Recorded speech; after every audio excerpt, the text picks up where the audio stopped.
Hello दोस्तों, आज मैं ड्वेन जॉनसन की मूवी ब्लैक एडम की स्टोरी एक्सप्लेन करने वाला हूं, जो डीसी यूनिवर्स की 11वीं मूवी है, जिसने सिर्फ बॉक्स ऑफिस पर अच्छा कलेक्शन ही नहीं किया बल्कि इसे दर्शकों ने खूब पसंद किया। कहानी की शुरुआत होती है 5000 साल पहले खानदाक से। खानदाक सदियों से बहुत ही खुशहाल देश था, लेकिन फिर वहाँ एक राजा ने कब्जा कर लिया जिसका नाम एक्तान था। वो बहुत ही जालिम और निर्दयी है। ये राजा यहाँ की जमीन में खुदाई करवा रहा होता है। असल में इसको एक ऐसी चीज की तलाश थी जो इसे जादुई ताकतें दे, जिससे ये इतना ताकतवर हो जाए इसे ना कोई हरा पाए और ना ही इसे कोई मार पाए। मगर इन शक्तियों को पाने के लिए उसे एक ताज बनवाना था, जो एक खास तरीके की धातु से बनता था, जिसका नाम एटेनियम है, जो सिर्फ खानदाक में ही पाया जाता था। और उसे पाने के लिए एक्तान ने पूरे राज्य की प्रजा से हर जगह खुदाई करवाई और आखिर एक दिन वो धातु एक मजदूर को मिल जाती है, जिसे वो जालिम राजा हासिल कर लेता है। बहुत ही जल्द वो ताज भी बनवा लेता है, जिसे पहनने से उसे बहुत सारी ताकतें मिलने वाली थीं। लेकिन दूसरी तरफ राजा की प्रजा से एक लड़का जिसका नाम हुरुत है, वो विद्रोह चालू कर देता है, जिससे कई सारे लोग उसका साथ देने लगते हैं। पर जब राजा को यह पता चलता है, विद्रोह को रोकने के लिए लड़के को कत्ल का आदेश दे देता है। जैसे ही सिपाही हुरुत को मारने के लिए अपनी तलवार उठाता है, तभी वो वहां से गायब हो जाता है और वो वहां से एक गुफा में पहुंच जाता है, जहां पर 6 देवता बैठे होते हैं। वो कहते हैं, तुम्हारी हिम्मत और जज्बा को देखकर हमें बहुत खुशी हुई, इसीलिए हम तुम्हें ऐसी शक्ति देने वाले हैं। जब तुम सेजैम बोलोगे तो तुम्हारे अंदर हमारी शक्तियां आ जाएंगी और तुम इतने ताकतवर बन जाओगे, तुम आराम से उस जालिम राजा को हरा पाओगे। वो लड़का जैसे ही सेजाम बोलता है, वो बहुत ज्यादा पावरफुल बन जाता है। वो उस राजा के महल में पहुंच जाता है, जहाँ पर जालिम राजा वो शैतानी ताज पहन रहा होता है। वो छोटा लड़का जो बहुत पावरफुल बन चुका होता है, वो आकर सबको मारने लगता है। ये इतने गुस्से में होता है कि जालिम राजा के साथ साथ पूरे शहर को बर्बाद कर देता है। अब स्टोरी 5000 साल बाद यानी कि प्रेजेंट में दिखाई जाती है, जहां अभी भी खानदाक पर एक गैंग ने पूरे शहर पर कब्जा किया होता है, जो लोगों पर जुल्म कर रहे हैं। वहां के लोगों को आज भी अपने सुरमा का इंतजार है कि वो आएगा और वो उन्हें आजादी दिलाएगा। अब हम एक लड़की को देखते हैं जिसका नाम एड्रियाना है। वो सबाक के ताज को ढूंढ रही है। ये पेशे से एक प्रोफेसर है। एड्रियाना एक गुफा में जाती है, जहाँ इसे ताज मिल जाता है। जैसे ही एड्रियाना को ताज मिलता है, तभी इंटर गैंग वाले वहां पर आ जाते हैं और वे उनसे ताज छीनकर उन्हें मारने की कोशिश करते हैं। पर तभी एड्रियाना अपनी जान बचाने के लिए डेथ एडम को जगाने का मंत्र सेजाम पढ़ देती है, जिससे वो आजाद हो जाता है और फिर एडम सभी इंटर गैंग वालों को मार डालता है। इसी बीच एड्रियाना और उनका साथी करीम ताज लेकर बाहर निकल जाते हैं। उनके वहां जाने के बाद हमें पता चलता है एड्रियाना का दोस्त इस्माइल इंटर गैंग का लीडर है। अब कहानी एड्रियाना के घर पर शिफ्ट होती है, जहां ब्लैक एडम को होश आता है और उसके सामने एड्रियाना का बेटा होता है। वह लड़का बताता है, आप 5000 से उस गुफा में कैद थे, क्योंकि मेरा शहर गुलामी बसर कर रहा है। वो गैंग हमें जीने नहीं देती, तो आप हमारे मसीहा बन के आए हो। आप ही हमें उस गैंग से बचाओगे। इन सब बातों का ब्लैक एडम पर कोई असर नहीं पड़ता। वो कहता है, 5000 साल पहले ये मेरा शहर था, पर अब सब बदल चुका है। अब ये मेरा शहर नहीं रहा, इसमें मैं तुम्हारी कोई भी मदद नहीं कर सकता। इसके बाद वो घर के बाहर आ जाता है और शहर को घूमने लगता है। अब हम स्क्रीन पर एक औरत को देखते हैं जिसका काम सुपर हीरोज और सुपर विलेंस को रोकना होता है। दुनिया में ऐसे हालात रखने होते हैं ताकि लोगों को कोई मुश्किल का सामना ना करना पड़े, हमारी जमीन को भी कोई खतरा ना हो। वो एक सुपर हीरो हॉकमैन से बात कर रही होती है। वह कहती है, ब्लैक एडम अब वापस आ चुका है और अगर उसे रोका ना गया तो वो पहले की तरह इस बार भी शहर को तबाह और बर्बाद कर देगा। अब हॉकमैन अपनी टीम इकट्ठी करता है, जिसमें और भी कई सुपर हीरो शामिल होते हैं। अब सब मिलकर ब्लैक एडम को पकड़ने के लिए निकल जाते हैं। दूसरी तरफ इंटर गैंग के कुछ लोग एड्रियाना के घर पर चले जाते हैं, क्योंकि उन्हें पता चल चुका होता है कि सबाक का ताज उसी के पास है। जैसे ही वो एड्रियाना को मारने वाले होते हैं, तभी वहाँ एक बार फिर से ब्लैक एडम आकर उन सब को मार डालता है। अभी लड़ाई चल ही रही होती है, तभी हॉकमैन की टीम भी वहां आ जाती है और ये सब मिलकर ब्लैक एडम से लड़ाई करने लगते हैं। लेकिन फिर भी ब्लैक एडम इन सब पर भारी था। ब्लैक एडम इंटर गैंग और जस्टिस सोसाइटी की टीम दोनों का बैंड बजा रहा होता है और फिर वहां से चला जाता है। जस्टिस सोसाइटी की टीम एड्रियाना के पास आते हैं और उससे मदद मांगते हैं कि वो उनकी हेल्प करे उसे पकड़ने के लिए। लेकिन एड्रियाना कहती है, तब तुम कहाँ थे जब हम पर जुल्म हो रहे थे? तुम लोगों को हमने इससे पहले कभी नहीं देखा। देखा, जब मैं मरने वाली थी तब उसी ने मुझे बचाया। हॉकमैन एड्रियाना से कहता है पहले भी ब्लैक एडम के गुस्से से खानदान बर्बाद हो चुका है। आखिरकार वो लोग एड्रियाना को राजी कर देते हैं ब्लैक एडम के साथ एक मीटिंग करने के लिए। अब ये लोग वहां जाते हैं जहां पर ब्लैक एडम होता है। पहले एड्रियाना अंदर जाती है। ये वही जगह होती है जहां 5000 साल पहले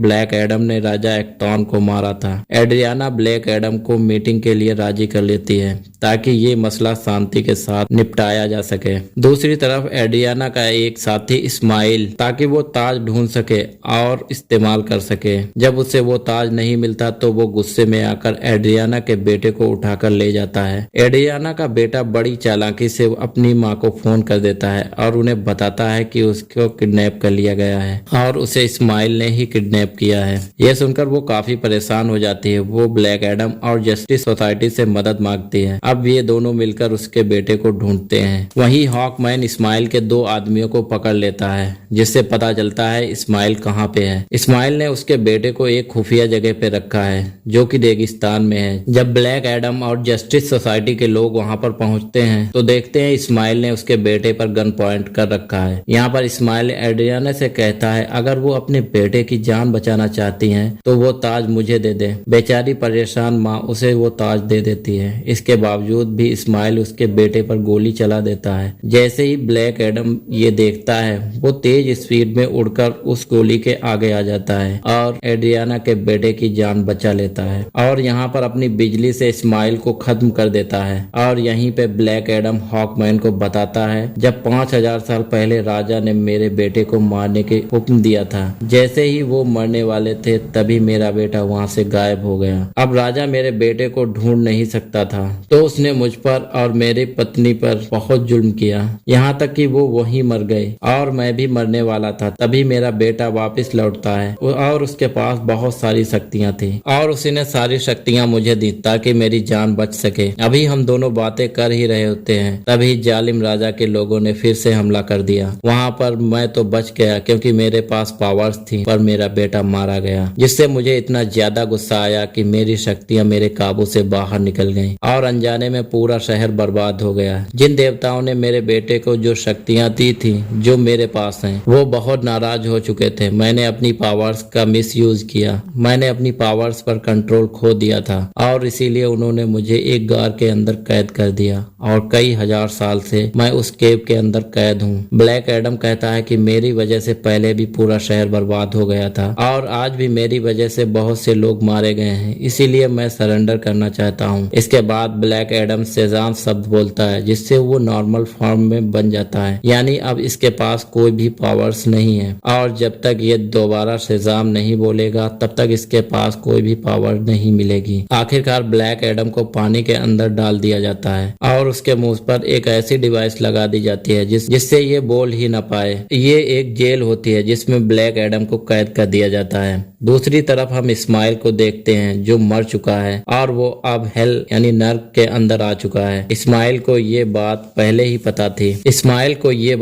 ही पता थी कि ताज की शक्तियों को पाने के लिए उसे ताज में हाथ में पकड़ना होगा और उसी समय उसे कोई मार दे ताकि वो नर्क में आ जाए, ताकि वो शैतान से मिल सके जिससे वो पावर्स हासिल कर सके। ये सारी बातें उसे पहले से ही पता थी, इसीलिए उसने एड्रियाना के बेटे पर गोली चलाई ताकि ब्लैक एडम उसे मार दे। सारा कुछ उसके प्लान के हिसाब से हो रहा था। अब वो शैतान अपनी पावर्स इस्माइल को दे देता है। अब इस्माइल दोबारा दुनिया में आता है। अब ये पहले जैसा इस्माइल नहीं रहा, अब ये सबाक बन चुका था। आते ही वो उसने हर तरफ तबाही मचा दी। जैसे ही जस्टिस सोसाइटी को इस बारे में पता चलता है वो इससे फाइट करने के लिए इसके सामने आ जाते हैं। यहाँ बहुत देर लड़ाई चलती है। चूंकि सबाक बहुत पावरफुल था इसीलिए ये सब मिलकर उसको हरा नहीं पा रहे थे। इस टीम के एक मेंबर जिसका नाम डॉक्टर फेट है, ये टेलीपैथी के जरिए ब्लैक एडम से बात करते हैं और उसे बताते हैं कि उन्हें उसकी मदद की जरूरत है क्योंकि ब्लैक एडम के बिना ये लोग उसे हरा नहीं सकते। इसीलिए वो लोग वहीं से ब्लैक एडम को जेल से निकलने के लिए मदद करते हैं। वहां से निकलते ही वहां से पानी के ऊपर आते ही सेजाम बोलता है, जिस वजह से उसको ब्लैक एडम की पावर्स मिल जाती हैं। दूसरी तरफ जस्टिस सोसाइटी के लोग सबाक से लड़ रहे होते हैं। इसी दौरान उनका एक साथी डॉक्टर फेट वहीं पर मारा जाता है। अब यहाँ पर ब्लैक एडम भी आ जाता है और अब ब्लैक एडम की काफी लड़ाई होती है। ये फाइट काफी टक्कर की थी और कुछ टाइम के बाद ऐसा लग रहा था कि सिर्फ ब्लैक एडम ही सबाक को हरा सकता था। कुछ देर बाद ब्लैक एडम सबाक की खोपड़ी को पकड़कर उसके 2 हिस्से कर देता है और उसे 2 हिस्सों में फाड़कर मार देता है। सबाक की मौत के बाद सब कुछ ठीक होने लगता है। इसके बाद सभी लोग ब्लैक एडम को सुरमा मारने लगते हैं। इसके बाद हम उसी लेडी को स्क्रीन पर देखते हैं जो ब्लैक एडम से कहती है, तुमने जो किया वो ठीक है, लेकिन अब शहर के बाहर नहीं जा सकते, खानदाक ही तुम्हारी जेल है। इस पर ब्लैक एडम कहता है उस पर कोई हुक्म नहीं चला सकता, उसका जो भी दिल करेगा वो करेगा। तभी वो लेडी कहती है, शायद तुम्हें इस दुनिया में रहने वाला कोई भी नहीं रोक सकता, लेकिन मैं किसी ऐसे को जानती हूँ जो हमारी दुनिया का नहीं है। ब्लैक एडम को गुस्सा आता है, वो स्क्रीन को तोड़ देता है। स्क्रीन के टूटने से वहाँ चारों तरफ धुआं ही धुआं होने लगता है, जिससे सामने आता है हम सब का प्यारा सुपरमैन। वो ब्लैक एडम से कहता है हमें शायद बैठकर बात करनी चाहिए। इसी के साथ ये मूवी यहीं पर खत्म हो जाती है। मूवी का एक्सप्लेनेशन कैसा लगा कमेंट करके जरूर बताएं और चैनल को सब्सक्राइब करना बिल्कुल ना भूलें।